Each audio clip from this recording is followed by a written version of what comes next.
ലോകവ്യാപക പ്രതിഷേധങ്ങൾക്കിടയിലും Gaza പിടിച്ചെടുക്കാനുള്ള നീക്കങ്ങളുമായി Israel. സൈനിക വാഹനങ്ങൾ Gaza സിറ്റിക്കടുത്തുള്ള സബ്രയിലെത്തി. ഇതിനിടെ വെടിനിർത്തൽ ആവശ്യപ്പെട്ട് ഇസ്രായേൽ സുരക്ഷാ മന്ത്രി ബെൻഗവിറിനെ പ്രക്ഷോഭകർ തടഞ്ഞു. ഇന്ന് 34 പേർ കൂടി ഗസയിൽ കൊല്ലപ്പെട്ടു. 114 കുഞ്ഞുങ്ങൾ ഉൾപ്പെടെ പട്ടിണി കിടന്ന് മരിച്ചവരുടെ എണ്ണം 281 കടന്നു. ഇതിന് പിന്നാലെ ആഗോള പ്രതിഷേധങ്ങൾക്ക് ചൂടുപിടിച്ചു. ഓസ്ട്രേലിയയിൽ മെൽബണിൽ ഉൾപ്പെടെ 20 നഗരങ്ങളിൽ 10,000 തെരുവിലിറങ്ങി. വിവിധ യൂറോപ്യൻ രാജ്യങ്ങളിലും പ്രതിഷേധം ശക്തമാണ്. MC നാസർ ചേരുന്നു. നാസർ, ഇന്നത്തെ കണക്കുകളും ഞെട്ടിക്കുന്നതാണ്. ഓരോ ദിവസവും ഇത്രയധികം ആളുകൾ കൊല്ലപ്പെടുന്നു, ആക്രമണം തുടർന്നുകൊണ്ടേയിരിക്കുന്നു. മറ്റ് ചർച്ചകളും പ്രതിഷേധങ്ങളും ഒക്കെ നടക്കുമ്പോഴും ജീവൻ നഷ്ടപ്പെട്ടുകൊണ്ടേയിരിക്കുന്നു. ഗസയിൽ നിന്നുള്ള അവസാനം ലഭിക്കുന്ന വിവരങ്ങൾ. ധന്യ, ഗസ സിറ്റിയെ ലക്ഷ്യമിട്ടുകൊണ്ട് അല്ലെങ്കിൽ ഗസ സിറ്റി പിടിച്ചെടുക്കുക എന്ന കൃത്യമായിട്ടുള്ള ഒരു സൈനിക പദ്ധതിയുടെ ഭാഗമായിട്ടുള്ള ആക്രമണങ്ങളാണ് മുന്നോട്ട് പോകുന്നത്. ഗസ സിറ്റിയോട് ചേർന്ന സൈത്തൂൻ പ്രദേശം തകർത്ത കരസേനയുടെ ടാങ്കുകൾ സബ്ര ലക്ഷ്യമിട്ട് നീങ്ങുന്നതായാണ് വാർത്താ ഏജൻസികൾ റിപ്പോർട്ട് ചെയ്യുന്നത്. കാരണം ഈ പ്രദേശത്ത് നിന്ന് വൻതോതിൽ ജനസാന്ദ്രത കൂടിയ ഒരു പ്രദേശം കൂടിയാണ് ഗസ സിറ്റിയിലേക്കുള്ള ഈ പ്രദേശങ്ങളൊക്കെ. അവിടേക്ക് ആക്രമണം വ്യാപിക്കുന്നത് വലിയ തോതിലുള്ള ആൾനാശത്തിന്, സിവിലിയൻ കൂട്ടക്കുരുതിക്ക് വഴിയൊരുക്കുമെന്ന മുന്നറിയിപ്പ് നേരത്തെ തന്നെ UN നൽകിയിരുന്നു. പക്ഷേ കൂടുതൽ സൈനികമായിട്ടുള്ള നീക്കങ്ങൾ തന്നെയാണ് ആ ഭാഗങ്ങളിൽ ഇസ്രായേൽ ലക്ഷ്യമിടുന്നത്. പ്രധാനമായിട്ടും വ്യോമാക്രമണം ഒരു ഭാഗത്ത് നടക്കുന്നു. അതോടൊപ്പം തന്നെ കരയുദ്ധത്തിനുള്ള വലിയ ഒരുക്കങ്ങൾ കൂടിയാണ് ഗസ സിറ്റിയിലേക്ക് വരുന്നത്. ആളുകളോട് പരമാവധി എത്രയും വേഗത്തിൽ ചില പ്രദേശങ്ങളിൽ നിന്ന് ഒഴിഞ്ഞു പോകണമെന്ന മുന്നറിയിപ്പ് നിർദ്ദേശവും സൈന്യം നൽകിക്കൊണ്ടിരിക്കുന്നുണ്ട്. എന്തായാലും 10 ലക്ഷത്തിലധികം പേർ അധിവസിക്കുന്ന ഗസ സിറ്റി പിടിച്ചെടുക്കുന്നതിലൂടെ ഗസയിൽ തങ്ങളുടെ പൂർണ്ണ നിയന്ത്രണം കൊണ്ടുവരാൻ സാധിക്കുമെന്ന കണക്കുകൂട്ടലിലാണ് നെതന്യാഹു ഭരണകൂടം. അതേസമയം സൈനിക നേതൃത്വം വലിയ വില ഒരുപക്ഷെ ഇസ്രായേൽ ഇതിന് നൽകേണ്ടി വരുമെന്ന മുന്നറിയിപ്പ് നെതന്യാഹുവിന് നൽകിയിട്ടുണ്ട്. പക്ഷെ അത് തൽക്കാലം അത് പരിഗണിക്കേണ്ടതില്ല. കാരണം പ്രധാനമായിട്ടും ബന്ദികളുടെ ജീവൻ നഷ്ടപ്പെടുമെന്ന ഒരു മുന്നറിയിപ്പ് സൈനിക നേതൃത്വം നേരത്തെ തന്നെ പുറപ്പെടുവിച്ചിരുന്നു. അതോടൊപ്പം തന്നെയാണ് കൂടുതൽ സൈനികർക്ക് ജീവഹാനി സംഭവിക്കാനുള്ള വലിയ സാധ്യത കൂടി ഈ ഒരു കരയുദ്ധ വിപുലീകരിക്കുന്നതോടുകൂടി രൂപപ്പെടുമെന്ന ഒരു മുന്നറിയിപ്പ് കൂടിയാണ് നൽകിയിരിക്കുന്നത്. എന്തായാലും ആക്രമണം വ്യാപകമായി തന്നെ തുടരുകയാണ്. 24 മണിക്കൂറിനിടെ 2 കുട്ടികൾ ഉൾപ്പെടെ 8 പേർ കൂടിയാണ് ഇപ്പോൾ പട്ടിണി മരണത്തിന് കീഴടങ്ങിയിരിക്കുന്നത്. അതോടുകൂടി പട്ടിണി മൂലം കൊല്ലപ്പെട്ടവരുടെ എണ്ണം 251 ആയി മാറിയിട്ടുണ്ട്. ഇതിൽ 115 പേരും കുട്ടികളാണ് എന്നതുകൂടി നമ്മൾ ഓർക്കേണ്ടതുണ്ട്. ഏതായാലും കൊടും പട്ടിണി വലിയ തോതിൽ തന്നെ പിടിമുറുക്കിയ സാഹചര്യത്തിലും കൂടുതൽ സഹായ ട്രക്കുകൾ അനുവദിക്കാനോ കുറെ കൂടി വ്യവസ്ഥാപിതമായ സ്വഭാവത്തിൽ ഭക്ഷ്യവിതരണം മുന്നോട്ട് കൊണ്ടുപോകാനുള്ള ഒരു നീക്കവുമില്ല. ഗസ ഹ്യൂമാനിറ്റേറിയൻ ഫൗണ്ടേഷൻ എന്ന അമേരിക്കയുടെയും ഇസ്രായേലിന്റെയും കൂട്ടുസംരംഭത്തിന് ചുവടെ 4 കേന്ദ്രങ്ങൾ മാത്രമാണ് തുടക്കം മുതലുള്ളത്. ആ കേന്ദ്രങ്ങളുടെ എണ്ണം വളരെ ഇരട്ടിയാക്കുമെന്നും കൂടുതൽ വ്യവസ്ഥാപിതമായ രൂപത്തിൽ ഭക്ഷണ വിതരണം നടത്തുമെന്നും നേരത്തെ സ്റ്റീവ് വിറ്റ്കോഫ് ഉൾപ്പെടെയുള്ളവർ വ്യക്തമാക്കിയിരുന്നു. പക്ഷേ അമേരിക്കയുടെ ഭാഗത്തുനിന്ന് ഇസ്രായേലിന്റെ ഭാഗത്തുനിന്ന് അതുമായി ബന്ധപ്പെട്ട ഒരു നടപടിയും ഉണ്ടായിട്ടില്ല. ഇതിന്റെ അർത്ഥം എന്നത് ഈ ജനങ്ങളെ പരമാവധി പഴക്കിട്ട് കൊല്ലുക, പരമാവധി സമ്മർദ്ദം ചെലുത്തിക്കൊണ്ട് ഗസയിൽ നിന്ന്, പ്രധാനമായിട്ടും ഗസ സിറ്റിയിൽ നിന്നും മറ്റു പ്രദേശങ്ങളിൽ നിന്നും ആളുകളെ തെക്കൻ ഗസയിലേക്ക് പുറന്തള്ളാനുള്ള വളരെ ആസൂത്രിതമായിട്ടുള്ള ഒരു നീക്കം തന്നെയാണ് ഇസ്രായേൽ തുടരുന്നത്. അന്തർദേശീയ സംഘടനകളുടെയും UN-ന്റെയും ഒക്കെ അഭ്യർത്ഥന അതുകൊണ്ട് തന്നെ ഇസ്രായേൽ നിഷ്കരണം. അതിനപ്പുറത്തേക്ക് വലിയ പ്രതിഷേധം, മെൽബണിലെ പ്രതിഷേധം നമ്മൾ കണ്ടു. യൂറോപ്യൻ രാജ്യങ്ങൾ ഏത് തരത്തിൽ പ്രതിഷേധിക്കുന്നു എന്ന് കണ്ടു. ഇസ്രായേലിനകത്ത് തന്നെ ദിവസങ്ങളായി തുടരുന്ന പ്രതിഷേധങ്ങളുണ്ട്. പക്ഷേ ഒരു തരത്തിലും അതൊന്നും ശ്രദ്ധിക്കാതെ, ഇല്ലെങ്കിൽ അതിലൊന്നും ഒരു അയവ് വരുത്താതെയുള്ള പോക്ക് നെതന്യാഹു നടക്കുന്നു. അതിനുള്ള ഒരു ശക്തി, അതായത് ട്രംപ് ഏത് തരത്തിൽ അതിനെ സഹായിക്കുന്നുണ്ട് എന്നുള്ളത് നമുക്കറിയാം. അതിനപ്പുറത്തേക്ക് നൽകുന്ന ഒരു ധൈര്യം, ഇത്രയധികം പ്രതിഷേധങ്ങൾ ഉയർന്നിട്ടും ഇസ്രായേലിനകത്ത് തന്നെ ഉയർന്നിട്ടും അയ്യാത്ത നീക്കം, ആ രീതിയെ എങ്ങനെ വിലയിരുത്തണം? തന്നെ ഇത് തന്റെ രാഷ്ട്രീയമായിട്ടുള്ള ഒരു നിലനിൽപ്പ്, അതോടൊപ്പം തന്നെ ഭരണകൂടത്തിന്റെ നിലനിൽപ്പ് എന്ന ഒരൊറ്റ ലക്ഷ്യത്തിൽ ഊന്നിക്കൊണ്ട് തന്നെയാണ് നെതന്യാഹു മുന്നോട്ട് പോകുന്നത്. അതുകൊണ്ട് തന്നെ സൈനികമായിട്ട് ഈ യുദ്ധം വിജയിച്ചു കഴിഞ്ഞാൽ തന്റെ നിലനിൽപ്പ് കൂടുതൽ ഭദ്രമാകുമെന്ന് നെതന്യാഹു കണക്ക് കൂട്ടുന്നു. അതുകൊണ്ട് തന്നെയാണ് ആഭ്യന്തരമായിട്ടുള്ള വലിയ സമ്മർദ്ദം. കാരണം 5 ലക്ഷം മുതൽ 10 ലക്ഷത്തോളം പേർ പിന്നിട്ട ദിവസങ്ങളിൽ നടന്ന പ്രക്ഷോഭ പരിപാടികളിലും മറ്റും അണിനിരന്നിരുന്നു. ഇസ്രായേലി സമൂഹം പൂർണ്ണമായിട്ടും വിഭജിക്കപ്പെട്ട ഒരു അവസ്ഥയിൽ തന്നെയാണ് മുന്നോട്ട് മുന്നോട്ട് പോകുന്നത്. ഇന്നിപ്പോ നൂറുകണക്കിന് ആളുകൾ ഗസക്ക് വേണ്ടിയും തെല്ലവീവിൽ പ്രകടനം നടത്തിയ വളരെ ശ്രദ്ധേയമായിട്ടുള്ള ഒരു പ്രകടനം കൂടിയായിരുന്നു അത്. നൂറുകണക്കിന് സ്ത്രീകളും മറ്റും ആ പ്രകടനത്തിൽ പങ്കെടുത്തു. തങ്ങളുടെ ആത്മാവും ചോരയും നൽകി ഗസയെ സംരക്ഷിക്കുമെന്ന മുന്നറിയിപ്പായിരുന്നു ഈ പ്രക്ഷോഭകാരികൾ നടത്തിയത്. ഗസക്ക് പൂർണ്ണ പിന്തുണ ഇസ്രായേലിന്റെ ഉള്ളിൽ, ഒരുപക്ഷെ അതുമായി ബന്ധപ്പെട്ട് ഇത്രയും ഒരു തുറന്ന പ്രകടനം നടക്കുന്നത് ഇതാദ്യമായാണ്. അതുകൊണ്ട് തന്നെ ഈ പ്രകടനക്കാരിൽ പലരെയും ഇസ്രായേലിന്റെ സുരക്ഷാ സേന അറസ്റ്റ് ചെയ്ത് നീക്കുകയായിരുന്നു. കാരണം ഇത്തരം പ്രകടനങ്ങൾ അനുവദിക്കാനാവില്ല, ദേശീയ താല്പര്യങ്ങൾക്ക് വിരുദ്ധമാണ് ഇത്തരം പ്രകടനങ്ങൾ എന്നാണ് പറയുന്നത്. പക്ഷേ ബന്ധുക്കളുടെ ബന്ധുക്കളും പ്രതിപക്ഷവും തങ്ങളുടെ പ്രക്ഷോഭ പരിപാടികൾ ശക്തമായി തുടരാൻ തന്നെയാണ് തീരുമാനിച്ചിരിക്കുന്നത്. കാരണം നിലവിലുള്ള ഒരു സാഹചര്യത്തിൽ ഈ ആക്രമണം മുന്നോട്ട് പോവുകയാണെങ്കിൽ അത് ബന്ധുക്കളുടെ ജീവൻ അപകടത്തിലാക്കും. അവർ കൊല്ലപ്പെടാനുള്ള വലിയ സാധ്യത കൂടി രൂപപ്പെട്ടിട്ടുണ്ട്. അതുകൊണ്ട് തന്നെ ഈ പ്രക്ഷോഭം പരമാവധി ജനങ്ങളെ അണിനിരത്തിക്കൊണ്ട് ആ പ്രക്ഷോഭം മുന്നോട്ട് കൊണ്ടുപോകാൻ തന്നെയാണ് അവർ നീങ്ങുന്നത്. മെൽബൺ ഉൾപ്പെടെയുള്ള നിരവധി യൂറോപ്യൻ നഗരങ്ങളിലും മറ്റു പ്രദേശങ്ങളിലും ഒക്കെ പലസ്തീനു വേണ്ടി വളരെ ശക്തമായിട്ടുള്ള പ്രക്ഷോഭ പരിപാടികൾ, ലക്ഷക്കണക്കിന് ആളുകളാണ് ഈ പ്രക്ഷോഭ പരിപാടികളുടെ ഭാഗമായിട്ട് അണിചേർന്നിരിക്കുന്നത്. കാരണം UN നേരത്തെ പ്രഖ്യാപിച്ചിട്ടുണ്ട് കൊടും പട്ടിണിയുടെ പിടിയിലാണ് ഗസ. അതുകൊണ്ട് അടിയന്തരമായിട്ട് ഈ വെടിനിർത്തൽ വേണം. അതോടൊപ്പം തന്നെ ഭക്ഷ്യവസ്തുക്കൾ എത്രയും പെട്ടെന്ന് എത്തിച്ചില്ല എങ്കിൽ 10,000 കൂടി ഇനിയും പട്ടിണി കിടന്ന് മരിക്കുന്ന ഒരു അവസ്ഥയിലേക്ക് ഉണ്ടാകുമെന്ന UN റിപ്പോർട്ട് പുറത്തു വന്നിട്ട് പോലും അതിന് എതിരായിട്ടുള്ള ഒരു നടപടി സ്വീകരിക്കാൻ, ഫലപ്രദമായിട്ടുള്ള ചില നീക്കങ്ങൾ നടത്താൻ UN ഏജൻസികളൊക്കെ ഒരുമിച്ച് ആവശ്യപ്പെട്ടിട്ട് പോലും ഇസ്രായേലിന്റെ ഭാഗത്തുനിന്ന് നീക്കമുണ്ടാവുന്നില്ല. ബ്രിട്ടനും ഫ്രാൻസും കനഡയും ജർമ്മനിയും ഒക്കെ ഇതേ ആവശ്യം ഉന്നയിച്ചുവെങ്കിൽ പോലും തൽക്കാലം അതൊന്നും പരിഗണിക്കേണ്ടതില്ല എന്ന വളരെ ധാർഷ്ട്യം നിറഞ്ഞ, അഹന്ത നിറഞ്ഞ അതേ സമീപനം തന്നെയാണ് നെതന്യാഹു മുന്നോട്ട് പോകുന്നത്. അതുകൊണ്ട് തന്നെ ഇനിയുള്ള ആക്രമണത്തിൽ ഒരുപക്ഷെ ഈ വംശഹത്യ അതിന്റെ ഏറ്റവും പാരമ്യത്തിലേക്ക് നീങ്ങുമെന്ന സൂചനകൾ കൂടിയാണ് ഏറ്റവും അവസാനം ഗസ സിറ്റിയിൽ നിന്നും ലഭ്യമായിക്കൊണ്ടിരിക്കുന്നത്. ഒപ്പം തന്നെ ഈ ബെൻഗവിറിനെ ആക്രമിച്ച്, അതായത് പ്രക്ഷോഭകർ വലിയ അവിടെ എല്ലാ തീവ്ര വലതുപക്ഷ നേതാക്കൾക്കെതിരെ എല്ലാം വലിയ രീതിയിൽ പ്രതിഷേധമുണ്ട്. ഒപ്പം തന്നെ മനുഷ്യാവകാശ പ്രവർത്തകർ ഇറങ്ങുന്നത് നമ്മൾ കണ്ടതാണ്. ഈ പറഞ്ഞ ബന്ദികളുടെ ബന്ധുക്കൾ ഏത് തരത്തിലാണ് പ്രതിഷേധിക്കുന്നത് എന്നുള്ളത് കണ്ടതാണ്. അത്തരത്തിൽ അവിടെ സുരക്ഷാ മന്ത്രിയെ ഉൾപ്പെടെ തടയുന്നതിലേക്ക് ഇല്ലെങ്കിൽ പ്രതിഷേധിക്കുന്നതിലേക്ക് കാര്യങ്ങൾ അടുക്കുന്നത്, അത് സർക്കാരിനെ സംബന്ധിച്ച് ഏത് തരത്തിലാണ് അവരതിനെ എടുക്കുന്നത്, എങ്ങനെയാണ് പ്രതിരോധിക്കുന്നത്? ധന്യ, ഈ വെടിനിർത്തൽ ഒരു കരാർ അന്തർദേശീയ സമൂഹത്തിന്റെ വലിയ സമ്മർദ്ദത്തിലൂടെ രൂപപ്പെടുമെന്നൊരു പ്രതീക്ഷ പല ഘട്ടങ്ങളിൽ രൂപപ്പെട്ടിരുന്നു. നെതന്യാഹു പ്രത്യക്ഷത്തിൽ തന്നെ ഇത്തരമൊരു കരാർ അട്ടിമറിക്കാൻ മുന്നിൽ നിന്നു. പക്ഷെ അദ്ദേഹത്തെ അതിനെ പ്രേരിപ്പിച്ചത് അദ്ദേഹത്തിന് പൂർണ്ണ പിന്തുണയായിട്ട് നിൽക്കുന്നത് 2 തീവ്ര വലതുപക്ഷ മന്ത്രിമാരാണ്. ഒന്ന് ബെൻഗവിറാണ്, മറ്റൊന്ന് സ്മോട്രിക്കാണ്. ഈ 2 മന്ത്രിമാർ ചേർന്നുകൊണ്ടാണ് വളരെ പ്രകോപനപരമായിട്ടുള്ള നീക്കങ്ങൾ, പ്രസ്താവനകൾ, നടപടികൾ ഇപ്പോൾ തുടർന്നുകൊണ്ടിരിക്കുന്നത്. പലസ്തീനികൾക്ക് യാതൊരു നിലക്കുള്ള അവകാശവും അനുവദിക്കാൻ പറ്റുകയില്ല. പൂർണ്ണമായിട്ടും പലസ്തീൻ പ്രദേശം, വെസ്റ്റ് ബാങ്ക് ഉൾപ്പെടെയുള്ള അധിനിവേശ പ്രദേശവും അതോടൊപ്പം തന്നെ ഗസയും ഇസ്രായേലിന്റെ ഭാഗമാക്കി ചേർക്കേണ്ടതുണ്ട്. ഗോലാൻ കുന്നുകളുടെ പൂർണ്ണമായിട്ട് ഇസ്രായേലുമായി കൂട്ടിച്ചേർക്കണം എന്നത് ഉൾപ്പെടെയുള്ള, അതോടൊപ്പം തന്നെ മസ്ജിദുൽ അഖ്സ ഇസ്രായേലിന്റെ ഭാഗമായിട്ട് തന്നെ മാറ്റണം എന്നത് ഉൾപ്പെടെയുള്ള വലിയ പ്രകോപനപരമായിട്ടുള്ള നടപടികൾ നടത്തുന്നത് ഈ ബെൻഗവിർ ഉൾപ്പെടെയുള്ള മന്ത്രിമാരാണ്. അതുകൊണ്ട് തന്നെയാണ് ഇന്നലെ ബന്ധുക്കളുടെ ബന്ധുക്കളും പ്രതിപക്ഷവും ചേർന്ന് അദ്ദേഹത്തെയും കുടുംബത്തെയും തടഞ്ഞു വെച്ച ഒരു സാഹചര്യം ഉണ്ടായി. വളരെ ശക്തമായിട്ടുള്ള മുദ്രാവാക്യങ്ങളായിരുന്നു ഈ മന്ത്രിക്കെതിരെ പ്രക്ഷോഭകർ ഉയർത്തിയിരുന്നത്. പക്ഷേ സുരക്ഷാ സേന ഇടപെട്ടുകൊണ്ടാണ് ഒടുവിൽ മന്ത്രിയെ അവിടെ നിന്ന് മാറ്റുകയും ഈ പ്രക്ഷോഭകാരികൾ അവിടെ നിന്ന് പുറന്തള്ളുകയും ചെയ്യുന്ന ഒരു സാഹചര്യം ഉണ്ടായത്. അതുകൊണ്ട് അത് ശക്തമായിട്ടുള്ള ഈ മന്ത്രിമാർക്കും നെതന്യാഹുവിനുമെതിരായിട്ടുള്ള വികാരം അതിശക്തമായി തന്നെ ഇസ്രായേലിലുടനീളം അലയടിക്കുകയാണ്. പക്ഷെ തങ്ങളുടേതായിട്ടുള്ള സൈനിക നീക്കങ്ങൾ, സൈനിക പദ്ധതികൾ ഇതുമായി തന്നെ മുന്നോട്ട് പോകുമെന്ന ഒരു ഉറച്ച നിലപാടിൽ തന്നെയാണ് ഈ തീവ്ര വലതുപക്ഷ മന്ത്രിമാരും അതോടൊപ്പം തന്നെ പ്രധാനമന്ത്രി ബെന്യാമിൻ നെതന്യാഹുവും. ശരി, നാസർ തുടരാമോ? വേനൽ അവധിക്ക് ശേഷം സൗദിയിലെ സ്കൂളുകൾ തുറന്നു. 60 ലക്ഷത്തിലേറെ വിദ്യാർത്ഥികളാണ് ഇന്ന് സ്കൂളിലെത്തിയത്. മക്ക, മദീന, ജിദ്ദ, തായിഫ് എന്നീ നഗരങ്ങളിൽ ഓഗസ്റ്റ് 31 മുതൽ ക്ലാസുകൾ ആരംഭിക്കും. സൗദി സ്കൂളുകൾക്കൊപ്പം ഇന്ത്യൻ സ്കൂളുകളിൽ ഭൂരിഭാഗവും തുറന്നിട്ടുണ്ട്. 2 മാസത്തിലേറെ നീണ്ട വേനലവധിക്ക് ശേഷമാണ് സ്കൂളുകൾ ഇന്ന് തുറക്കുന്നത്. മക്ക, മദീന, ത്വായിഫ്, ജിദ്ദ എന്നീ നഗരങ്ങളിലെ സ്കൂളുകൾ ഈ മാസം 31-നാണ് തുറക്കുക. 31,000 സ്കൂളുകളാണ് സൗദിയിലുള്ളത്. ഇതിൽ സ്വദേശി, വിദേശി വിദ്യാർത്ഥികൾ ഉൾപ്പെടെ 67 ലക്ഷം വിദ്യാർത്ഥികളുണ്ട്. 7,000 സ്കൂളുകളുള്ള റിയാദിലാണ് ഏറ്റവും കൂടുതൽ വിദ്യാർത്ഥികൾ. 16 ലക്ഷം വിദ്യാർത്ഥികളാണ് റിയാദിൽ മാത്രം ഇന്നെത്തിയത്. 14 ലക്ഷം വിദ്യാർത്ഥികളുള്ള മക്ക പ്രവിശ്യയാണ് രണ്ടാമത്. അവധിക്കാലത്ത് മന്ത്രാലയം ജീവനക്കാർക്ക് വിവിധ പരിശീലന പരിപാടികൾ ഒരുക്കിയിരുന്നു. ഗ്രാമങ്ങളിലെ 12 ലക്ഷം വിദ്യാർത്ഥികളെ സ്കൂളിലെത്തിക്കാൻ സൗജന്യ ഇലക്ട്രിക് ബസ്സുകൾ സർവീസ് നടത്തും. റിയാദ് കിഴക്കൻ പ്രവിശ്യ ഉൾപ്പെടെ വിവിധ ഭാഗങ്ങളിൽ ഇന്ത്യൻ സ്കൂളുകളും ഇന്ന് തുറന്നു. അതിനിടെ മഴ മുന്നറിയിപ്പ് പശ്ചാത്തലത്തിൽ അസീർ ഉൾപ്പെടെ മലയോര മേഖലയിൽ ഇന്ന് ഓൺലൈനിലായിരുന്നു ക്ലാസുകൾ. Media 1 Jeddah.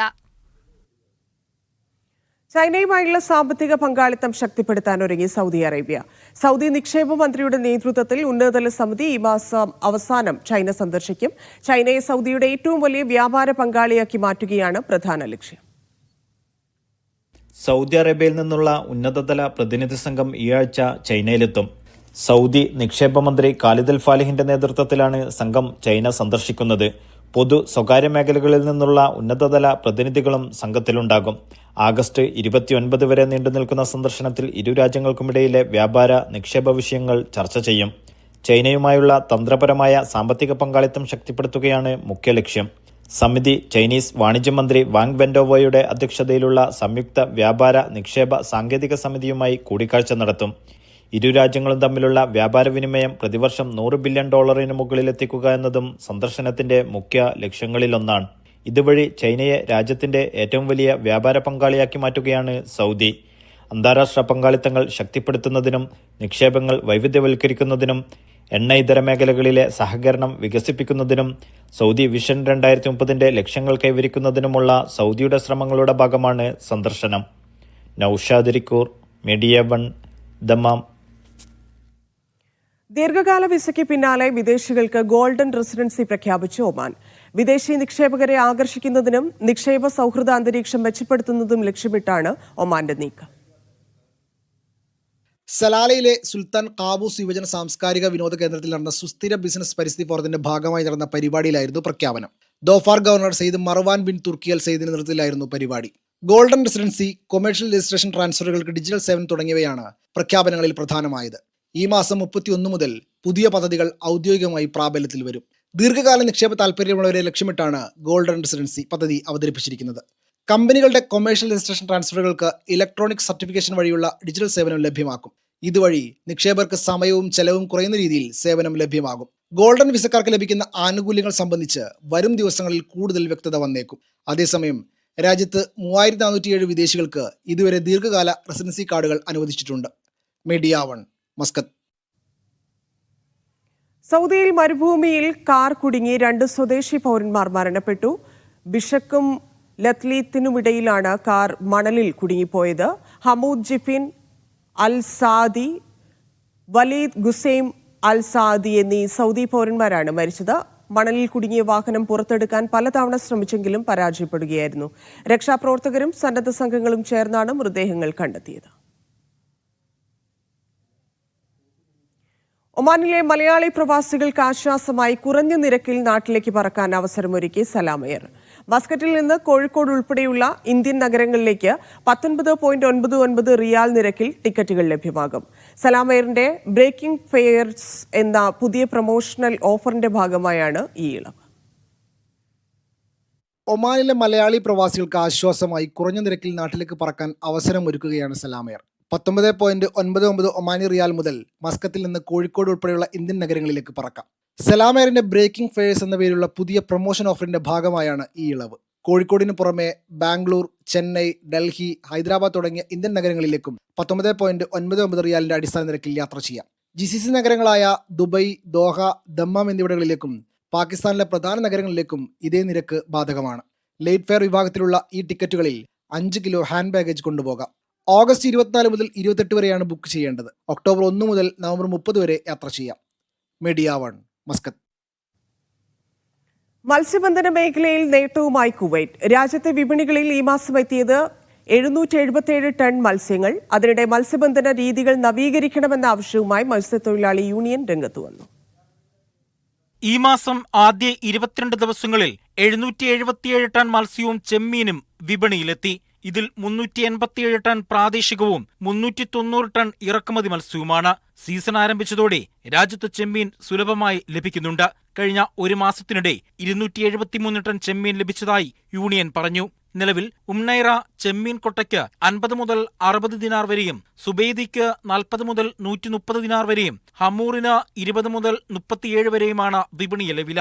അതിനിടെ മത്സ്യബന്ധന രീതികൾ നവീകരിക്കണമെന്നും കുവൈറ്റ് ബെയിൽ മത്സ്യബന്ധനം പുനരാരംഭിക്കണമെന്നും മത്സ്യത്തൊഴിലാളി യൂണിയൻ സെക്രട്ടറി ജനറൽ ബറാഖ് അൽ സുബൈ ആവശ്യപ്പെട്ടു. പബ്ലിക് അതോറിറ്റി ഫോർ ഫിഷറീസ് കഴിഞ്ഞ മാസം ടാറഡ് ബോട്ടുകളുടെ നീളം 12 മീറ്ററായി ഉയർത്താൻ അനുമതി നൽകിയിരുന്നു. നിലവിൽ രാജ്യത്തെ മത്സ്യബന്ധന കപ്പലുകളുടെ പകുതിയോളം ടാറഡ് ബോട്ടുകളാണ്. ചെമ്മീൻ സീസൺ മത്സ്യത്തൊഴിലാളികൾക്ക് ഏറെ ഗുണകരമാണെന്നും പ്രാദേശിക വിപണിയിൽ മത്സ്യവില കുറയ്ക്കാൻ ഇത് സഹായിച്ചതായും യൂണിയൻ അറിയിച്ചു. സമുദ്രഭക്ഷ്യ സുരക്ഷയും പരിസ്ഥിതി സംരക്ഷണവുമായി മത്സ്യബന്ധന മേഖല മുന്നോട്ടു പോകുമെന്നും സെക്രട്ടറി ജനറൽ കൂട്ടിച്ചേർത്തു. സെപ്റ്റംബറിൽ പ്രാദേശിക ജലാശയങ്ങളിൽ മത്സ്യബന്ധനം പുനരാരംഭിക്കുമ്പോൾ വില കുറയുമെന്ന പ്രതീക്ഷയിലാണ് ഉപഭോക്താക്കൾ. Media 1 Kuwait.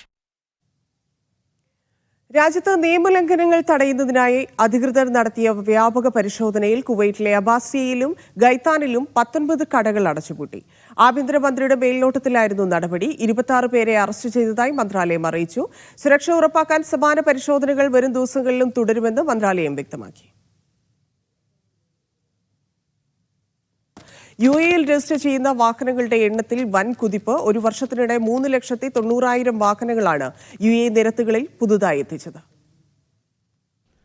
ദുബൈയിലെ ടോൾഗേറ്റ് സംവിധാനമായ സാലിക്കിന്റെ കണക്ക് പ്രകാരം രാജ്യത്ത് രജിസ്റ്റർ ചെയ്ത വാഹനങ്ങളുടെ എണ്ണം 40,56,000 കവിഞ്ഞു. 2024 ഇത് 40,17,000 ആയിരുന്നു. കഴിഞ്ഞ വർഷത്തെ അപേക്ഷിച്ച് വാഹന രജിസ്ട്രേഷനിൽ 9.35% വർധന. ഈ സമയം ദുബൈയിലെ ജനസംഖ്യയിലും വർധനയുണ്ടായി. ദുബൈ സ്റ്റാറ്റിസ്റ്റിക്സ് സെന്ററിന്റെ കണക്കനുസരിച്ച് 2024 ജൂണിനും 2025 ജൂണിനുമിടയിൽ എമിറേറ്റിലെ ജനസംഖ്യയിൽ 2,80,000 വർധനയുണ്ടായി.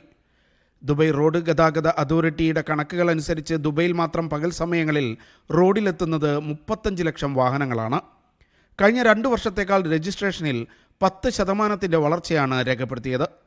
ഇത് ആഗോള ശരാശരിയേക്കാൾ 2.4% കൂടുതലാണ്. Media 1 Dubai. സൗദിയിലെ വേനൽക്കാലം വരും ദിവസങ്ങളിൽ അവസാനിക്കുമെന്ന് സൗദി കാലാവസ്ഥാ കേന്ദ്രം. കൊടും ചൂട് വിടാൻ അടുത്ത മാസം പകുതി വരെ കാത്തിരിക്കേണ്ടി വരുമെന്നും അറിയിപ്പിൽ പറയുന്നു. മലയോര മേഖലകളിൽ മികച്ച കാലാവസ്ഥയും മഴയും തുടരുന്നുണ്ട്. സെപ്റ്റംബർ അവസാനത്തോടെ രാജ്യത്ത് ശരത്കാലത്തിന് തുടക്കമാകും. ഇന്ന് പുലർച്ചെയാണ് സുഹൈൽ നക്ഷത്രം ഉദിച്ചത്. ഇതോടെ ചൂട് കുറയുമെന്നാണ് കരുതുന്നതെന്ന് ജിദ്ദ ജ്യോതിശാസ്ത്ര വിഭാഗം നിരീക്ഷകർ പറയുന്നു. എന്നാൽ സൗദിയിൽ വേനൽക്കാലം ഔദ്യോഗികമായി അവസാനിക്കാൻ അടുത്ത മാസം വരെ കാത്തിരിക്കണം. സെപ്റ്റംബറിൽ നേരിയ കുറവ് വരും. അടുത്ത മാസം 23 രാജ്യം ശരത്കാലത്തിലേക്ക് പ്രവേശിക്കും. ഈ വർഷം കനത്ത ചൂടാണ് സൗദിയുടെ വിവിധ ഭാഗങ്ങളിൽ എത്തിയിരുന്നത്. റിയാദ്, കിഴക്കൻ പ്രവിശ്യ തുടങ്ങിയിടങ്ങളിൽ കനത്ത ചൂട് തുടരുന്നുണ്ട്. രാജ്യത്തിന്റെ വ്യത്യസ്ത ഭാഗങ്ങളിൽ താപനില 45 ഡിഗ്രിക്ക് മുകളിലേക്ക് വരെയെത്തി. അതേസമയം സൗദിയുടെ ഹൈറേഞ്ചിൽ ഒരു മാസത്തോളമായി കൂടിയും കുറഞ്ഞും മഴ തുടരുകയാണ്. അസീർ പ്രവിശ്യയിലെ അബഹ ഉൾപ്പെടെ വിവിധ ഭാഗങ്ങളിൽ മഴയുണ്ട്. അൽബഹയിലും ജീസാനിലെയും ഉയർന്ന പ്രദേശങ്ങളിലും സമാനമാണ് സ്ഥിതി. മക്ക പ്രവിശ്യയിലെ അർലിയാത്ത് ഉൾപ്പെടെ ത്വായിഫ്, അൽബഹ റൂട്ടിലും പല സമയത്തായി മഴയെത്തുന്നുണ്ട്. Media 1 Jeddah. സൗദിയിൽ റോഡുകളുടെ വിവരശേഖരണം, അറ്റകുറ്റപ്പണികൾ, നിർമ്മാണം എന്നിവ ഏകോപിപ്പിക്കാൻ ഏകീകൃത സംവിധാനം നടപ്പിലാക്കുന്നു. റോഡ് നെറ്റ്വർക്ക് മാനേജ്മെന്റിന്റെ കാര്യക്ഷമത വർദ്ധിപ്പിക്കലും ദേശീയ പദ്ധതികളുടെ പൂർത്തീകരണവും ലക്ഷ്യമിട്ടാണ് സംവിധാനം ഒരുക്കുക. രാജ്യത്തെ നഗര റോഡുകൾ കൈകാര്യം ചെയ്യുന്നതിനും പരിപാലിക്കുന്നതിനുമായി ഒരു ഏകീകൃത ഡിജിറ്റൽ സംവിധാനം വികസിപ്പിച്ചെടുത്തതായി മുനിസിപ്പൽ ഭവനകാര്യ മന്ത്രാലയം വെളിപ്പെടുത്തി. റോഡ് നെറ്റ്വർക്ക് മാനേജ്മെന്റിന്റെ കാര്യക്ഷമത വർദ്ധിപ്പിക്കുന്നതിനും ദേശീയ പദ്ധതികളുടെ ലക്ഷ്യപൂർത്തീകരണവും ലക്ഷ്യമിട്ടാണ് സംവിധാനം ഒരുക്കുന്നത്. റോഡുകളുടെ വിവരശേഖരണം, കൃത്യതയാർന്ന അറ്റകുറ്റപ്പണികളുടെ പൂർത്തീകരണം, നിർമ്മാണം എന്നിവ ഏകീകരിക്കുന്നതിനും പരിപാലിക്കുന്നതിനും പുതിയ സംവിധാനം സഹായിക്കും. ഏറ്റവും പുതിയ ഡിജിറ്റൽ വിശകലന സാങ്കേതിക വിദ്യകളെയും ജിയോ സ്പെഷ്യൽ മാപ്പിംഗിനെയും ആശ്രയിച്ചാണ് സംവിധാനം പ്രവർത്തിക്കുക. സാങ്കേതിക നിലവാരം കൃത്യമായി നിരീക്ഷിക്കുന്നതും സുതാര്യത ഉറപ്പുവരുത്തുന്നതുമായതിനാൽ അറ്റകുറ്റപ്പണികളുടെ മുൻഗണനകൾ കൃത്യമായി തിരിച്ചറിയുന്നതിനും ഇവ സഹായിക്കും. റോഡ് ആസ്തി മാനേജ്മെന്റ് കാര്യക്ഷമത മെച്ചപ്പെടുത്തുക എന്നതും പദ്ധതിയുടെ ലക്ഷ്യമാണ്. ചെലവ് കാര്യക്ഷമത മെച്ചപ്പെടുത്തുന്നതിനും വിഭവ വിനിയോഗം യുക്തിസഹമാക്കുന്നതിനും ദീർഘകാല ആസൂത്രണത്തിനുള്ള നൂതന ഉപകരണങ്ങൾ ഉപയോഗിച്ചുള്ള തീരുമാനങ്ങൾക്കും ഇത് കാരണമാകും. പദ്ധതി വഴി മുനിസിപ്പാലിറ്റികൾക്കുള്ള ബജറ്റ് വിഹിതം മെച്ചപ്പെടുത്തുന്നതിനും ഗതാഗത സുരക്ഷാ നിലവാരം വർദ്ധിപ്പിക്കുന്നതിനും മുനിസിപ്പൽ സേവനങ്ങളുടെ ഗുണനിലവാരത്തിൽ ഉപഭോക്തൃ സംതൃപ്തി വർദ്ധിപ്പിക്കുന്നതിനും ലക്ഷ്യമിടുന്നതായും മന്ത്രാലയം വിശദീകരിച്ചു. Naushad റിക്കൂർ, media 1 Dammam. Dalit league സംസ്ഥാന പ്രസിഡന്റ് EP ബാബുവിന് സ്വീകരണമൊരുക്കി സൗദിയിലെ Riyadh KMCC central committee. Advocate Aneer Babu അധ്യക്ഷത വഹിച്ച യോഗത്തിൽ മുജീബ് ഉപ്പട ഉദ്ഘാടകനായി. സത്താർ താമരത്ത്, അബ്ദുറഹ്മാൻ ഷുഐബ്, പരങ്ങാങ്ങര, സിറാജ് മേടപ്പിൽ തുടങ്ങിയവർ ചടങ്ങിൽ സംസാരിച്ചു. ദുബായ് വിമാനത്താവളത്തിന്റെ ടെർമിനൽ 1 പാലം വികസിപ്പിക്കുന്നു. നിലവിൽ 3 വരി റോഡുള്ള പാലം 4 വരി പാലമാക്കി വികസിപ്പിക്കാൻ ദുബായ് റോഡ് ട്രാൻസ്പോർട്ട് അതോറിറ്റി കരാർ ഒപ്പിട്ടു. ലോകത്തിലെ ഏറ്റവും തിരക്കേറിയ വിമാനത്താവളമാണ് ദുബായ് ഇന്റർനാഷണൽ എയർപോർട്ട്. വിമാനത്താവളത്തിലേക്ക് എത്തുന്ന യാത്രക്കാരുടെ എണ്ണം കഴിഞ്ഞ വർഷം 920 ലക്ഷം പിന്നിട്ട സാഹചര്യത്തിലാണ് വിമാനത്താവളത്തിലേക്ക് എത്താനുള്ള വഴികൾ വികസിപ്പിക്കുന്നത്. ഇതിൻ്റെ ഭാഗമായി ദുബായ് വിമാനത്താവളം ടെർമിനൽ 1 3 വരി പാലം 4 വരി പാലമായി വികസിപ്പിക്കും. ഒപ്പം പാലത്തിന് പരിസരത്തെ അടിസ്ഥാന സൗകര്യങ്ങളും മെച്ചപ്പെടുത്തും. പദ്ധതി പൂർത്തിയാകുന്നതോടെ പാലത്തിൻ്റെ ശേഷി 33% വർദ്ധിക്കും. നിലവിൽ മണിക്കൂറിൽ 4200 വാഹനങ്ങൾ കടന്നുപോകുന്ന പാലത്തിൻ്റെ ശേഷി മണിക്കൂറിൽ 5600 വർദ്ധിക്കും. എയർപോർട്ട് സ്ട്രീറ്റിൽ അടുത്തിടെ നടപ്പാക്കിയ റോഡ് വികസന പദ്ധതിയുടെ തുടർച്ചയായാണ് പാലത്തിൻ്റെ ശേഷി വർദ്ധിപ്പിക്കുന്നതെന്ന് RTA അധികൃതർ പറഞ്ഞു. Media 1 Dubai. കുവൈത്തിലെ ശുചീകരണ രംഗത്ത് വൻ മാറ്റം. ഡ്രോണുകളും 360 ഡിഗ്രി ക്യാമറകളും ഇനി നിരീക്ഷണത്തിനുണ്ടാകും. പൊതുശുചീകരണം കാര്യക്ഷമമാക്കാൻ സ്മാർട്ട് സാങ്കേതിക വിദ്യകൾ അവതരിപ്പിക്കുന്നതായാണ് കുവൈറ്റ് മുനിസിപ്പാലിറ്റി അറിയിച്ചത്. മരുഭൂമി, കാർഷികം, പാർപ്പിട മേഖലകളിലെല്ലാം ഉൾപ്പെടുത്തി ശുചിത്വം ഉറപ്പാക്കാനാണ് പദ്ധതി. മാലിന്യം ശേഖരിക്കുന്ന സമയം വൈകുന്നേരം 6 മുതൽ രാത്രി 12 വരെയാക്കി നിശ്ചയിച്ചിട്ടുണ്ട്. വീഴ്ചകൾ ഉടൻ കണ്ടെത്തി നടപടിയെടുക്കാൻ സംവിധാനം സഹായിക്കുമെന്ന് അധികൃതർ അറിയിച്ചു. ഖുർആനെ കേവലം പാരായണത്തിൽ അവസാനിപ്പിക്കാതെ അതിന്റെ ആശയങ്ങളിലേക്ക് ഇറങ്ങി പഠിച്ചാൽ അത്ഭുതങ്ങൾ കണ്ടെത്താനാകുമെന്ന് പണ്ഡിതനും അധ്യാപകനുമായ അബ്ദുൽ ജബ്ബാർ മദീനി അഭിപ്രായപ്പെട്ടു. കുവൈറ്റ് കേരള ഇസ്ലാഹി സെന്റർ റിഗായിൽ സംഘടിപ്പിച്ച ഖുർആൻ സെമിനാറിൽ മുഖ്യപ്രഭാഷണം നടത്തുകയായിരുന്നു അദ്ദേഹം. ഓൺലൈൻ ഖുർആൻ പരീക്ഷയിൽ വിജയികൾക്ക് അബ്ദുൽ ജബ്ബാർ മദീനി സമ്മാനങ്ങൾ നൽകി. കുവൈറ്റിലെ സെന്റ് ഗ്രിഗോറിയോസ് ഇന്ത്യൻ ഓർത്തഡോക്സ് മഹാ ഇടവക 2025 ആദ്യ ഫലപ്പെരുന്നാൾ ആഘോഷിക്കുന്നു. പരിപാടിയോടനുബന്ധിച്ച് റാഫേൽ കൂപ്പണിന്റെ പ്രകാശനവും ആദ്യ വിൽപ്പനയും നടന്നു. City national evangelical church, Abbasiya saint Baselios chapel, Salmiya saint Mary's chapel എന്നിവിടങ്ങളിലായിരുന്നു പ്രകാശന ചടങ്ങുകൾ. ഒക്ടോബർ 24 അബ്ബാസിയയിൽ നടക്കുന്ന പെരുന്നാൾ ആഘോഷങ്ങൾക്ക് ഒരുക്കങ്ങൾ പുരോഗമിക്കുകയാണെന്ന് സംഘാടക സമിതി അറിയിച്ചു. ഓണത്തിന് മുന്നോടിയായി 2500 ടൺ പഴം, പച്ചക്കറി ഉൽപ്പന്നങ്ങൾ ഗൾഫിലെത്തിച്ച് ലുലു ഗ്രൂപ്പ്. പ്രവാസികൾക്ക് ഓണസദ്യ ഒരുക്കാൻ ജൈവ പച്ചക്കറികളാണ് UAE വിപണിയിലെത്തിക്കുന്നതെന്ന് ലുലു അധികൃതർ അറിയിച്ചു.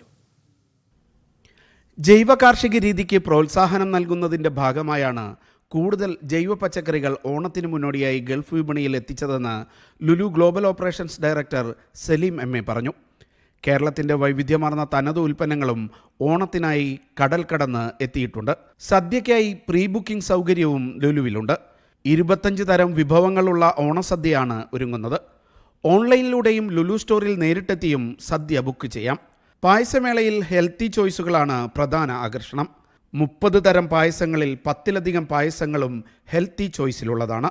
മില്ലറ്റ് പായസം, ഓട്സ് പായസം, അവൽ പായസം, റാഗി ചെറുപയർ പായസം, ഇളനീർ പായസം, നവരത്ന പായസം, ചക്കപ്പായസം തുടങ്ങിയവ ഇക്കൂട്ടത്തിലുണ്ട്. Media 1 Dubai. സൗദിയിൽ മുഴുവൻ വിഭാഗങ്ങളിലും 50% വിലക്കുറവിൽ ലുലു ഹോൾസെയിൽ മെഗാ ഓഫർ ഒരുക്കി ലുലു.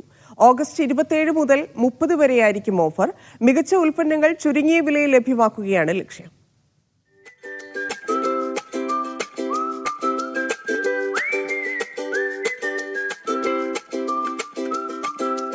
ഈ വർഷത്തെ ലുലുവിന്റെ ഏറ്റവും വലിയ ഓഫർ ഉത്സവത്തിന് തുടക്കമാവുകയാണ്. ലുലു ഓൺ സെയിൽ എന്ന പേരിലാണ് ഓഫർ. മെഗാ ഓഫർ ഷോപ്പിംഗിന്റെ ഭാഗമായി വിവിധ കാറ്റഗറികളിലായി ഉൽപ്പന്നങ്ങൾക്ക് 50% വിലക്കുറവുണ്ടായിരിക്കും. ഗ്രോസറി, ബേക്കറി, വീട്ടുസാധനങ്ങൾ, ഫാഷൻ, ഇലക്ട്രോണിക്സ്, ഡിജിറ്റൽ ഗാഡ്ജറ്റ്സ് തുടങ്ങി മുഴുവൻ വിഭാഗങ്ങളിലും ഫ്ലാറ്റ് 50 ഓഫറുകൾ ഒരുക്കിയിട്ടുണ്ട്. സൗദിയിലെ മുഴുവൻ ലുലു ഹൈപ്പർ മാർക്കറ്റുകളിലും ഓഫർ ലഭ്യമാകും. ഓഗസ്റ്റ് 27 മുതൽ 30 വരെ 4 ദിവസം നീണ്ടു നിൽക്കുന്നതായിരിക്കും ഓഫർ. ഉപഭോക്താക്കൾക്ക് ഈസി പേയ്മെന്റ് ഓപ്ഷനുകളും ബാങ്ക് കാർഡ് ഓഫറുകളും ലഭ്യമാകും. താബി, തമാര, ഫ്ലക്സി, ക്വാറ തുടങ്ങിയ പേയ്മെന്റ് ഓപ്ഷനുകളും നൽകുന്നുണ്ട്. പ്രത്യേക ബാങ്ക് കാർഡ്, ക്രെഡിറ്റ് കാർഡ് ഓഫറുകളും ലഭ്യമാകും. മുൻവർഷം ഉപഭോക്താക്കൾ ഇരുകൈയും നീട്ടി സ്വീകരിച്ച ലുലു ഓൺ സെയിൽ ഇത്തവണ കൂടുതൽ വിപുലമാക്കിയിട്ടുണ്ടെന്നും ലുലു ഗ്രൂപ്പ് ഇന്റർനാഷണൽ KSA ഡയറക്ടർ മുഹമ്മദ് ഹാരിസ് അറിയിച്ചു. Media 1, Riyadh. നൂറ്റാണ്ടുകൾക്ക് മുൻപേ ഒമാനിൽ നിന്ന് ചൈനയിലേക്കും ഇന്ത്യയിലേക്കും അടക്കം വിവിധയിടങ്ങളിലേക്ക് കുന്തിരിക്കം കയറ്റുമതി ചെയ്തു തുടങ്ങിയിരുന്നുവെന്നാണ് ചരിത്രം. സലാലയിലെ കുന്നുകളിൽ കുന്തിരിക്ക മരങ്ങൾ ധാരാളം കാണാം. ഖരീഫ് സീസൺ സലാലയിൽ കുന്തിരിക്ക കച്ചവടം കൂടുതൽ നടക്കുന്ന സമയം കൂടിയാണ്.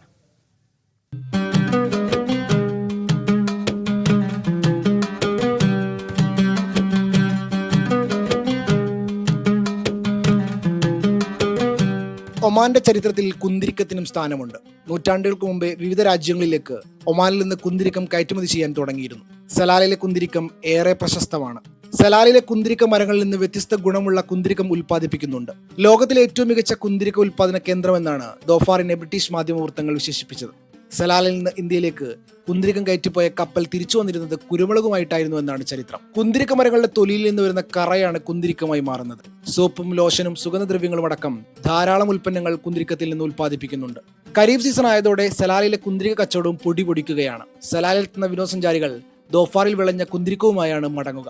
നമ്മളിപ്പോ ഈ നമ്പർ 1 ലുബാൻ വരുന്നത് ജബൽ സമഹാന, നല്ല ക്വാളിറ്റി ലുബാൻ. റേറ്റും അത്യാവശ്യം റേറ്റും കൂടുതലാണ്. ഏറ്റവും കൂടുതൽ സ്മെല്ലുള്ള ലുബാൻ അതാ. ഖരീഫിന് ഏറ്റവും കൂടുതൽ പോകുന്നത് നമ്മൾ ഈ ഗ്രീനും പിന്നെ ഈ ജബൽ സമഹാന. കാരണം ആൾക്കാർക്ക് നല്ല ഡിമാൻഡുള്ള സാധനമാണ് വേണ്ടത്. സ്വദേശികളായ ഒമാനി വീടുകളിൽ കുന്തിരിക്കം നിർബന്ധവുമാണ്. വെള്ളത്തിലിട്ട് കുടിക്കാനും കഴിക്കാനും പുകയ്ക്കാനും ഉപയോഗിക്കുന്നുണ്ട്. ദോഫാരി ജനതയ്ക്ക് കുന്തിരിക്കം വെറും ഒരു മരം മാത്രമല്ല, അവരുടെ ജീവിതം തന്നെയാണ്. Media 1, Salalah.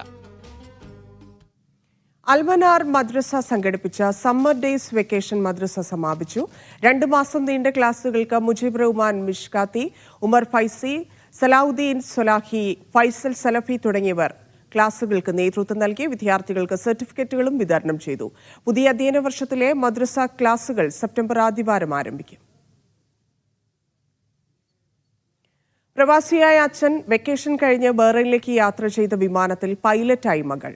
കൊച്ചിയിൽ നിന്ന് ഇന്നലെ രാത്രി 7:30 ബഹ്റൈനിലേക്ക് പുറപ്പെട്ട വിമാനത്തിലായിരുന്നു പ്രവാസിയായ അച്ഛന്റെ മനം നിറച്ച് മകൾ വിമാനം നിയന്ത്രിച്ചത്. Welcome on board my papa. അച്ഛൻ സീറ്റിൽ യാത്രക്കാരനായിരിക്കുമ്പോൾ വിമാനം പുറപ്പെടുന്നതിന് മുമ്പ് അതേ വിമാനം നിയന്ത്രിക്കുന്ന പൈലറ്റായ മകൾ സംസാരിക്കുകയായിരുന്നു. എന്നെ പിന്തുണച്ച എൻ്റെ ശക്തിയായ എൻ്റെ എല്ലാമെല്ലാമായ പപ്പയുണ്ട് ഈ വിമാനത്തിൽ. അതുകൊണ്ട് ഇന്നെനിക്കിതൊരു സ്പെഷ്യൽ ഫ്ലൈറ്റാണ്. ഒട്ടേറെ അഭിമാനത്തോടെ, അത്യന്തം ആഹ്ലാദത്തോടെ ആ മകൾ പറഞ്ഞു. കൊച്ചിയിൽ നിന്നും ഇന്നലെ രാത്രി 7:30 ബഹ്റൈനിലേക്ക് പുറപ്പെട്ട വിമാനത്തിലായിരുന്നു മനോഹരവും വൈകാരികവുമായ ഈ നിമിഷങ്ങൾ. ബഹ്റൈനിലേക്കുള്ള യാത്രക്കാരനായി എത്തിയതായിരുന്നു കണ്ണൂർ സ്വദേശിയായ പ്രവാസി സതീഷ് മുതലയിൽ. അതേ വിമാനത്തിന്റെ പൈലറ്റായി വിമാനം നിയന്ത്രിച്ചത് മകൾ ശ്രുതി സതീഷും. നിറഞ്ഞ കയ്യടികളോടെയാണ് വിമാനത്തിലെ എല്ലാ യാത്രക്കാരും ശ്രുതിയുടെ ശബ്ദത്തെ വരവേറ്റത്. കഴിഞ്ഞ 40 വർഷക്കാലമായി പ്രവാസിയായ കണ്ണപുരം ഒട്ടമ്മലിലെ സതീഷ് ബാബു മുതലയിലിന്റെയും ലീനയുടെയും മകളാണ് ഇൻഡിഗോയിൽ കഴിഞ്ഞ 2 വർഷമായി പൈലറ്റായി സേവനമനുഷ്ഠിക്കുന്ന ശ്രുതി. ബഹ്റൈനിലെ ഇന്ത്യൻ സ്കൂളിലായിരുന്നു +2 വരെയുള്ള ശ്രുതിയുടെ വിദ്യാഭ്യാസം. തുടർന്ന് ഫിലിപ്പൈൻസിലും ദുബൈയിലുമായി പൈലറ്റാവാനുള്ള പഠനവും പരിശീലനവും. 18 വയസ്സിൽ കൊമേഴ്സ്യൽ പൈലറ്റ് ലൈസൻസ് നേടി ഏറ്റവും പ്രായം കുറഞ്ഞ പൈലറ്റായി മാറിയ ശ്രുതി ഇന്ത്യൻ കോസ്റ്റ് ഗാർഡിൽ അസിസ്റ്റന്റ് കമാൻഡന്റായും സേവനമനുഷ്ഠിച്ചിട്ടുണ്ട്. ഒരു പൈലറ്റ് ഫാമിലി കൂടിയാണ് ശ്രുതിയുടേത്. ഭർത്താവ് ദേവരാജും ഭർത്താവിന്റെ അനുജനും ഭർത്താവിന്റെ അനുജന്റെ ഭാര്യയും പൈലറ്റുമാരാണ്. Siraj Pallikkara, media 1, Bahrain.